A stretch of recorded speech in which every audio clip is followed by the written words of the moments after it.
Hi, this is Dr. Mark Hyman. Today I'm going to tell you 6 reasons why you should avoid dairy. Got milk?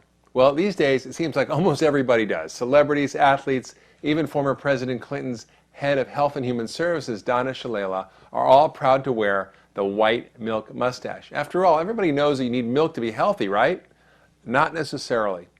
Sure, dairy is nature's perfect food, but only if you're a calf. If that sounds shocking to you, it's because very few people are willing to tell the truth about dairy. In fact, criticizing milk in America is like taking on motherhood, apple pie, or baseball. But that's just what I'm about to do. Based on the research and my experience in practicing medicine, I typically advise most of my patients to avoid dairy products completely. I like ice cream just as much as the next person, but as a scientist, I have to look honestly at what we know. In just a second, I'll explore the many ill effects that are documented from eating dairy. Now, that advice flies in the face of the new up-to-date food pyramid from the United States Department of Agriculture. Now, the USDA's food pyramid recommends drinking 3 glasses of milk a day. What's wrong with that? Well, for one thing, it's a recommendation that's not based on strict science. And some of the experts who helped create the pyramid actually work for the dairy industry, which makes the U.S. Department of Agriculture recommendations reflect industry interests, not science or our best interest. In fact, Dr. Walter Willett, the second most cited scientist in all of clinical medicine and the head of nutrition at Harvard School of Public Health, is one of the most vocal critics of the U.S. food pyramid.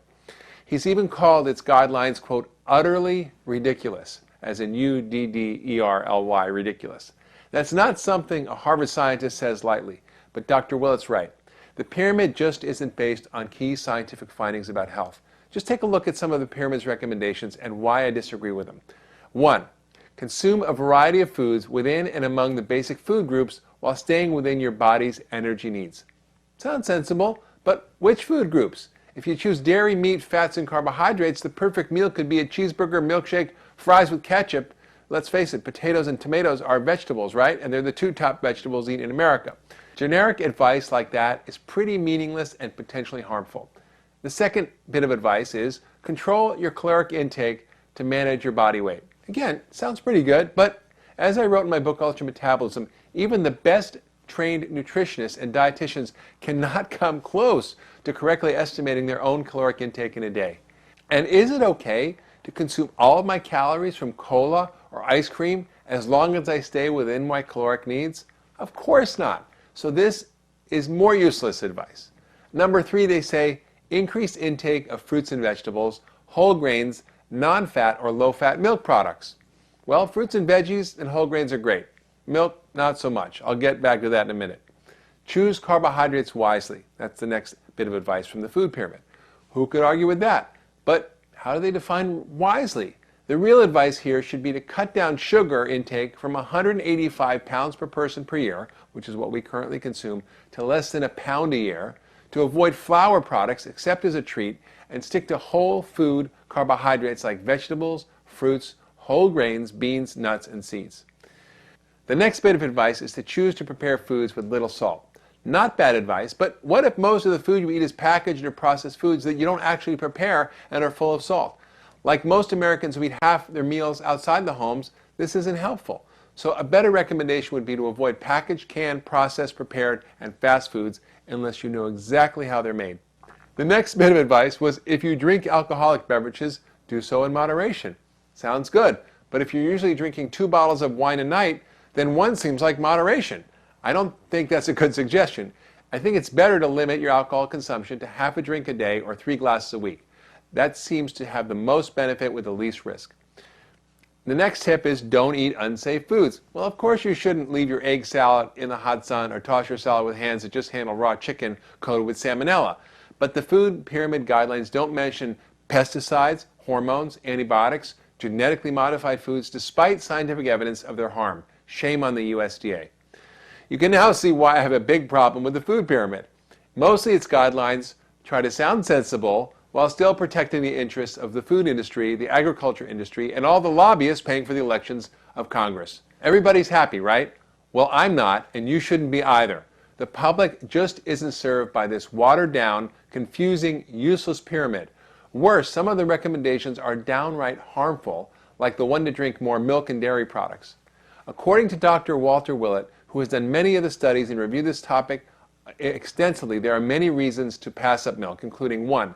Milk doesn't reduce bone fractures. Contrary to popular belief, eating dairy has never been shown to reduce fracture risk, but dairy may actually increase the risk of fractures by 50%, according to the Large Nurses' Health Study. Less dairy equals better bones. Countries with the lowest rates of dairy and calcium consumption, like those in Africa and Asia, have the lowest rates of osteoporosis. Next thing is that calcium isn't as bone protective as we thought. Studies of calcium supplementation have showed no benefit in reducing fracture risk. Vitamin D, on the other hand, appears to be much more important than calcium in preventing fractures. Also, calcium may raise cancer risk. Research shows that higher intakes of both calcium and dairy products may increase a man's risk of prostate cancer by 30 to 50%. Plus, dairy consumption increases the body's level of insulin-like growth factor 1, a known cancer promoter. Calcium has benefits that dairy doesn't. Calcium supplements, but not dairy products, may reduce the risk of colon cancer.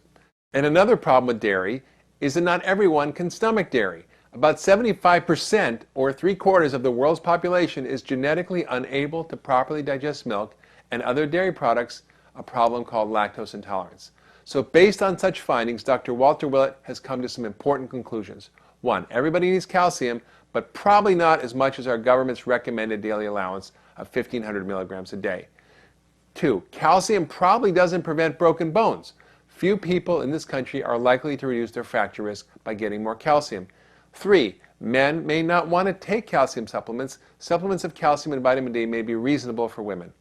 And 4. Dairy may be unhealthy. Advocating dairy consumption may have negative effects on health. Now, this is from Dr. Walter Willett, not me, so you should think about your next glass of milk.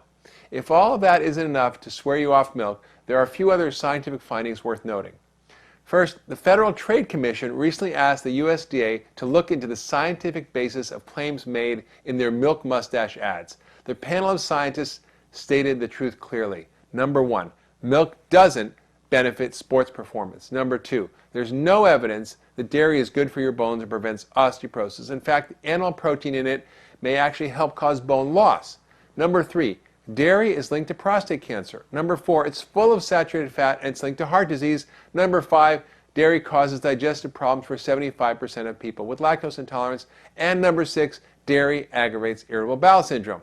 Simply put, the FTC asked the dairy industry, got proof? And the answer was no.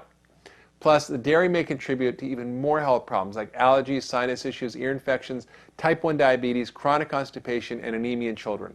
But what about raw milk? Well, isn't that a healthier form of dairy? Well, not really. Yes, raw, whole, organic milk eliminates some of the concerns, like pesticides, hormones, antibiotics, and the effects of homogenization and pasteurization. But to me, these benefits don't outweigh dairy's potential risks.